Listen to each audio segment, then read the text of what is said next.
Olá! Hoje a gente vai mergulhar fundo nas ideias de um manifesto financeiro bem provocador, um que desafia quase tudo que a gente pensa sobre dinheiro e risco. Então se prepare, porque a proposta aqui é uma análise de uma mudança bem radical de perspectiva. Bom, o ponto de partida do manifesto é uma pergunta que mexe com a gente. Por quê? Mesmo trabalhando tanto, parece que os objetivos financeiros estão sempre mais longe. A fonte sugere que o problema não é a falta de esforço, sabe? É algo muito, mas muito maior.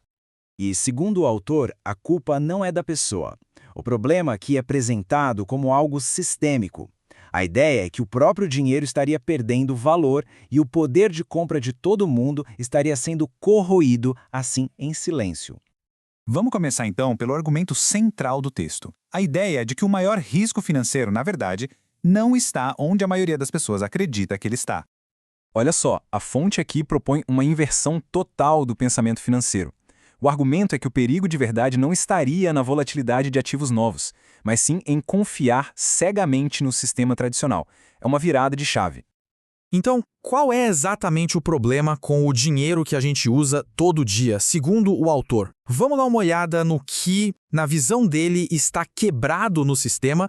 O manifesto define o nosso dinheiro do dia a dia como algo baseado puramente na confiança em instituições políticas. Não tem um ativo físico por trás, é confiança. E é exatamente esse o ponto central da crítica dele. Para explicar a impressão de dinheiro, o texto usa uma analogia bem forte, né?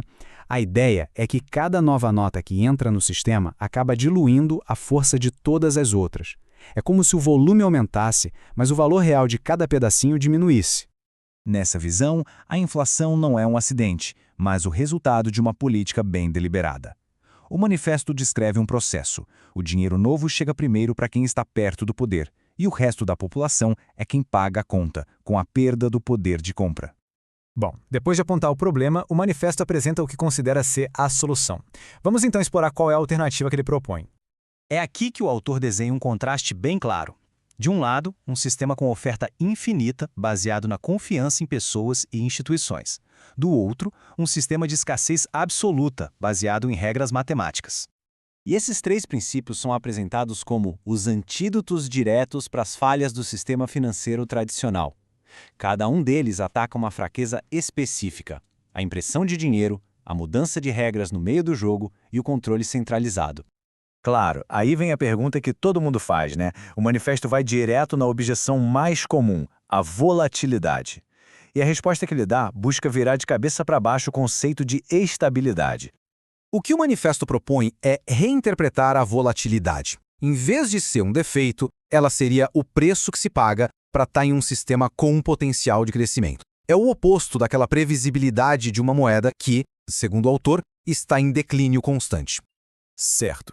Entendida a teoria, a questão é como alguém poderia colocar isso em prática? Essa seção aqui é basicamente o guia prático do autor.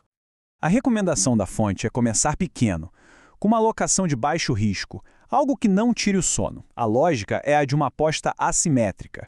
Se arrisca pouco, mas com um potencial de retorno que pode ser gigante. O argumento é que mesmo uma porcentagem pequena já pode ter um impacto transformador. E para tirar a emoção da jogada, o manifesto recomenda uma estratégia de compra bem simples e disciplinada, o DCA. A ideia é automatizar o investimento e não ficar tentando adivinhar qual é o melhor momento para comprar.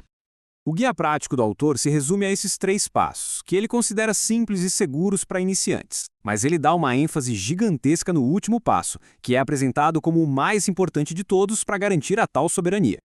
E isso nos leva a um mantra, quase uma regra de ouro no manifesto, a autocustódia.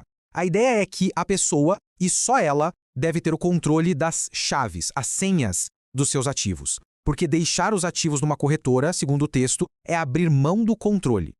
E por fim, o manifesto conclui tudo isso enquadrando a situação como uma decisão que é, ao mesmo tempo, histórica e muito pessoal.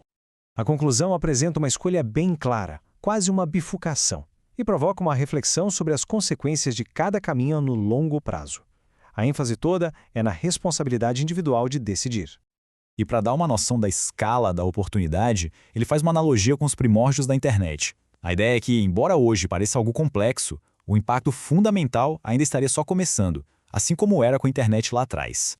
E o manifesto termina com esse pensamento bem provocador. A proposta é mudar o foco. Em vez de tentar acertar o momento de entrar no mercado, o que importaria mesmo seria estar no mercado e ter paciência.